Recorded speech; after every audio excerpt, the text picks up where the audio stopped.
வணக்கம் அன்பர்களே. அஸ்ட்ரோசிரி சேனல் வாயிலாக நான் உங்கள் அஸ்ட்ராலஜர் டாக்டர் சதீஷ். மீன ராசி அன்பர்களே, இந்த 2025 குரு பெயர்ச்சியால் என்ன பலன்?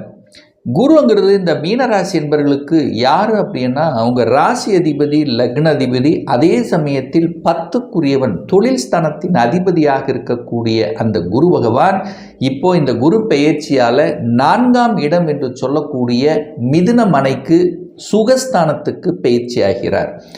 அப்போ 4ஆம் இடத்தில் குரு வரும்போது என்ன நடக்கும்? லக்னாதிபதி 4ஆம் இடத்துல போய் அமர போகிறார். அப்போ சுகஸ்தானத்தை வலுப்பெருக்கக்கூடிய அத்தனை எண்ண ஓட்டங்களும் உங்க மனசுல ஓடிவிடும்.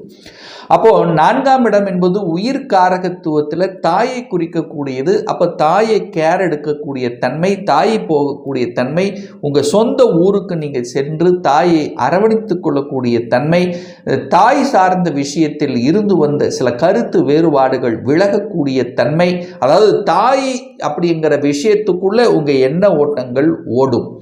அதே சமயத்தில் 4ஆம் இடம் என்பது வீடு, வண்டி, வாகனத்தை குறிக்கக்கூடிய தன்மை. அப்போ நிறைய இந்த மீனராசி என்பவர்கள் ஒரு வீடு வாங்கலாமா, ஒரு வாகனத்தை வாங்கலாமா, இந்த மாதிரியான எண்ண ஓட்டங்கள் சுகஸ்தானத்தை பெருக்கிக் கொள்ளக்கூடிய அமைப்புகள், சந்தர்ப்பங்களை உருவாக்கும். இதில் எந்த மாற்று கருத்து இல்லை. ஏன்னா 4ஆம் இடத்தை புனிதப்படுத்துகிறது. நீங்க போய் 4ஆம் இடத்தில் இருக்கிறீங்க, அப்போ சுகமாக இருக்க போறீங்க, சுகஸ்தானத்தில் போய் இருக்க போறீங்க. அப்போ ஒரு இடம் வாங்க வைக்குமா? வைக்கும். அந்த இடத்தை வாங்கும்போது அது புதன் வீடாக இருக்கு அல்லவா? அப்போ புதன் வீடாக இருக்கிறதுனால டாக்குமெண்ட்டுக்காரக புதன் அல்லவா? அப்போ புதன் விஷயத்தில் கவனமாக இருக்கணும். அப்போ என்ன, டாக்குமெண்ட் சரியாக இருக்கா இல்லையா அப்படிங்கிறத 100% செக் பண்ணணும். ஒரு வில்லங்கம் இருக்கா அப்படிங்கிறது செக் பண்ணணும். ஏன் இதை சொல்கிறேன் அப்படின்னா, உங்களுக்கு இப்போ ஜென்ம சனியும் ஆரம்பிச்சிருச்சு. அப்போ மனசில் சில குழப்பம் இருக்கும். இதை வாங்கலாமா, அதை வாங்கலாமா, ஸோ இந்த இடத்துக்கு போகலாமா, அந்த இடத்துக்கு போகலாமா, சரி செய்யலாமா வேண்டாமா, இப்படி இந்த மாதிரி ஒரு கன்ஃபியூஷன் அப்படிங்கிற தன்மையும் இந்த காலகட்டத்தில் உங்களுக்கு ஏற்படுத்தும். ஆனால் வாங்கலாமா வேண்டாமான்னா நிச்சயமாக வாங்கலாம். அதில் எந்த ஒரு மாற்று கருத்தும் கிடையாது. அதே மாதிரி நிறைய செலவு செய்யக்கூடிய தன்மையும் உங்களுக்கு ஏற்படுத்தும். சிலருக்கு பார்த்தீங்கன்னா சுப காரியங்கள் செய்வது, ஒரு படிப்புக்காக செலவு செய்வது, ஒரு திருமணத்துக்காக செலவு செய்வது, குழந்தைகளினுடைய அபிலாசைகளை நிறைவேற்றிக் கொள்வதற்காக செலவு செய்வது, ஸோ இந்த மாதிரியான தன்மைகளை எல்லாம் செய்து கொள்ளலாம். ஆனால் பணத்தை கையாளுகின்ற விஷயத்தில் மட்டும் கொஞ்சம் கவனம் எச்சரிக்கணும். இந்த ஷேர் மார்க்கெட் சார்ந்த விஷயங்கள் அல்லது ஒரு கூட்டு தொழிலில் போகிற அப்படிங்கும்போது, ஸோ இந்த மாதிரி ஒரு சொந்த தொழில், இது வரைக்கும் வேலையை விட்டுட்டு நான் இந்த சொந்த தொழிலுக்கு போகிறேன் அப்படின்னு நினைக்கிறவங்க எல்லாம் கொஞ்சம் யோசித்து முடிவெடுக்கணுங்கிறது இந்த மீனராசி என்பர்கள் ஞாபகத்தில் வைத்து கொள்ளுங்கள். ஏன் இதை சொல்கிறேன் அப்படின்னா, சந்திரன் மேலே இப்போ சனி அமரப்போகிறது. அதான் ஜென்ம சனி அப்படிம்போம். அப்போ சந்திரனுங்கிறது யாரு? மனதை குறிக்கும். அப்போ மனதின் மேலே ஒரு இருட்டு கிரகம் உங்க மேலே படியும் போது மனதை மறைக்கும். அப்போ உங்களை அறியாமல் எதையாவது ஒன்று செய்துவிட்டு அதுக்கப்புறம் ஒரு குழம்பிக் கொண்டு அதுக்கப்புறம் ஒரு மன வருத்தத்தை அடையக்கூடிய தன்மை இருக்கின்ற காரணத்தால தான் புதிய விஷயங்களை செய்யும் போது கொஞ்சம் யோசிக்கணும் இந்த மீனராசி என்பர்கள் அப்படின்னு நான் சொல்றேன். சரி, 4ஆம் இடத்தில் இருக்கக்கூடிய அந்த குரு பகவான் 8ஆம் இடம் என்று சொல்லக்கூடிய அட்டமஸ்தானத்தை பார்க்கிறார் தனது 5ஆம் பார்வையால. சரி, என்ன பலன் நடக்கும்? 8 என்பது என்ன? ஒரு வலி, வேதனை, துக்கம், துயரம் அப்படின்னு சொல்லக்கூடிய இடத்தை அவர் பார்க்கிறார். அப்போ வலியோட அந்த 8ஆம் இடம் என்று சொல்லக்கூடிய வலி சம்பந்தப்பட்ட, ஒரு வேதனை சம்பந்தப்பட்ட, ஒரு மறைவு சம்பந்தப்பட்ட அந்த விஷயத்துக்குள்ள உள்ள போவீங்க. ஃபார் எக்ஸாம்பிள், ஒரு சாஃப்ட்வேர் துறையில் இருக்கிறீங்கன்னா புதுசாக எதையாவது ஒன்று கண்டுபிடிக்கக்கூடிய தன்மை உங்களுக்கு உருவாக்கும். மற்றவர்களால் செய்ய முடியாத சில ரகசியங்கள், சில இதை உங்களுக்கு புலப்படுத்தும். மற்றவர்களின் வழியை போக்கக்கூடிய தன்மைங்கிறது உங்களுக்கு இருக்கு அப்படிங்கிறத நான் சொல்றேன்.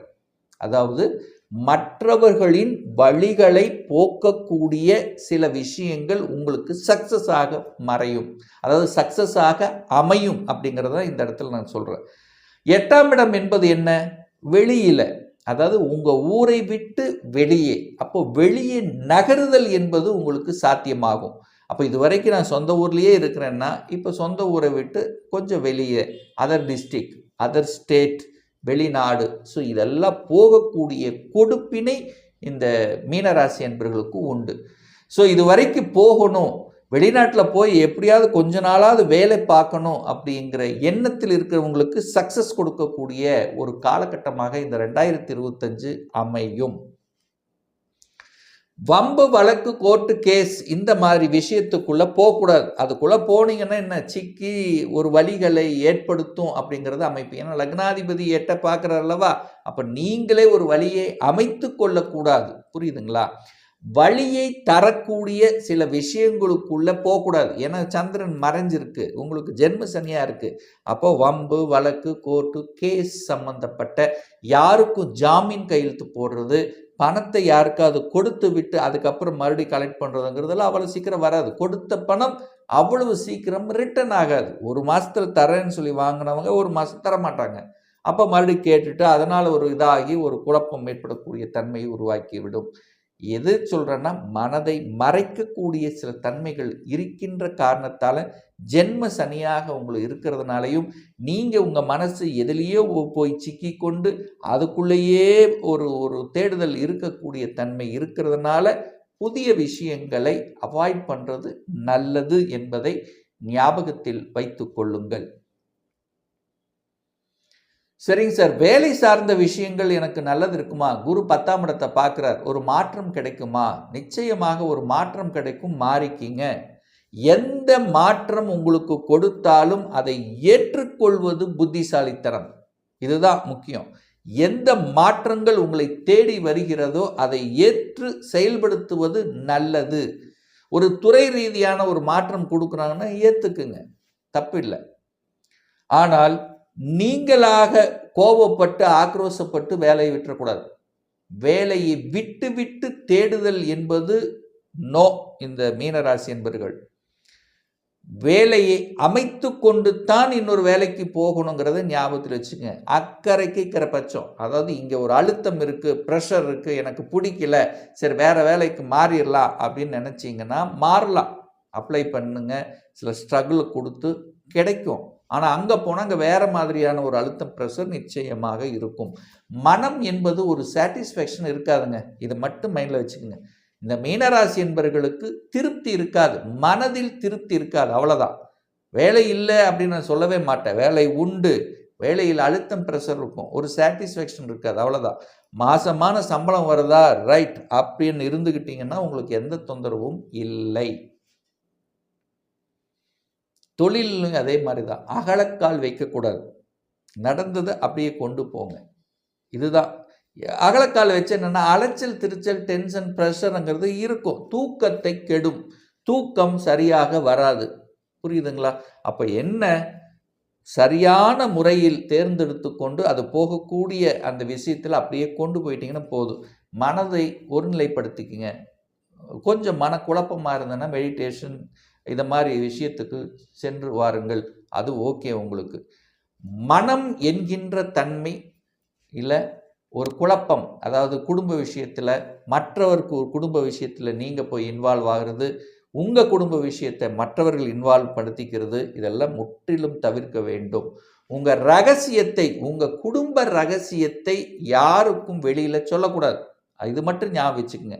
ஆனால் தொழிலில் மேன்மை உண்டு. குரு பார்க்குறார் 10ஆம் இடத்தை, 10ஆம் அதிபதியை பார்க்கும்போது ஒரு நல்ல மேன்மையை தரப்போகிறது அப்படிங்கிறது தான் அர்த்தம். அப்போ தொழிலில் அபிவிருத்தி உண்டானா அபிவிருத்தி உண்டு, தொழிலில் லாபங்கள் உண்டா லாபங்கள் உண்டு. ஏன்னா லாபாதிபதியாக இருக்கக்கூடிய சனி உங்கள் ராசிலேயே வந்து உட்கார்ந்துருக்கார். ஆனால் அவரே விரையாதிபதியாகவும் இருக்கார், 2 ரோல் பண்ணுவார்லவா. அப்போது லாபங்கள் உண்டு, விரயமும் உண்டு. ஆனால் கையாளுகின்ற விஷயத்தில் கவனம், கையாளுகின்ற விஷயத்தில் எச்சரிக்கை. திருப்பி திருப்பி சொல்கிற 7.5 சனியில் ஜென்ம சனி, ஜென்ம சனியாக இருக்கும்போது மனதை பாதிக்கக்கூடிய சில செயல்கள் உங்களுக்கு தோற்றுவிக்கும். நெகட்டிவ் என்று சொல்லக்கூடிய விஷயத்துக்குள்ள நீங்கள் என்ட்ரி ஆகக்கூடாது, அவ்வளோதான்.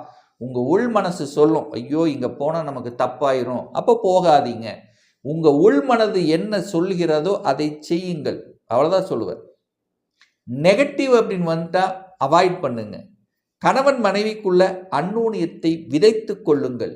அன்னோனியமாக இருக்கிறது பார்க்குங்க. இல்லைன்னா சின்ன சின்ன கருத்து வேறுபாடுகள் முளைக்கும். என்றைக்கோ பண்ண எது விஷயம் இப்போ பேசி அப்படி இப்படியே பார்த்து பெருசாக்கக்கூடிய வாய்ப்புகளை உருவாக்கும். அதுக்குள்ளே போகக்கூடாது. இதுதான். மற்றபடி எந்த தொந்தரவு இல்லை. மீனராசி என்பவர்கள் குரு பகவான் 4ஆம் இடத்தையும், அதாவது 4ஆம் இடத்தில் அமர்ந்து கொண்டு 8ஆம் இடத்தையும் 12ஆம் இடத்தை பார்க்கறதுனால வெளியூர், வெளிமாநிலம், வெளிப்பயணங்கள் இதெல்லாமே சிறப்பு. வெளிநாடு, வெளியூர், வெளிநாட்டு தொடர்புகள், அந்நிய மதத்தினர் தொடர்புகள் இது எல்லாத்தையும் கொடுக்கக்கூடிய ஒரு அற்புத வருடம். 8 என்பது வலிவேதனை கொடுத்தாலும் திடீர் அதிர்ஷ்டமும் அங்கதான் விதைச்சிருக்கு. அப்போ லக்கும் அங்கதான் இருக்கு. அப்போ திடீர் லக்கும் கிடைக்கும். யாருக்கு? மீனராசி என்பவர்கள். அப்போ திடீர் லக்க சந்திக்கக்கூடிய வருடமாகவும் அமையும். எதிர்பாராத நல்ல மாற்றங்களை சந்திக்கக்கூடிய அமைப்பு. திடீர் ப்ரமோஷன், திடீர் இடமாற்றம். ஸோ இந்த மாதிரியும் உங்களுக்கு கொடுக்கும். அதனால் நீங்கள் பயப்பட வேண்டிய அவசியம் இல்லை.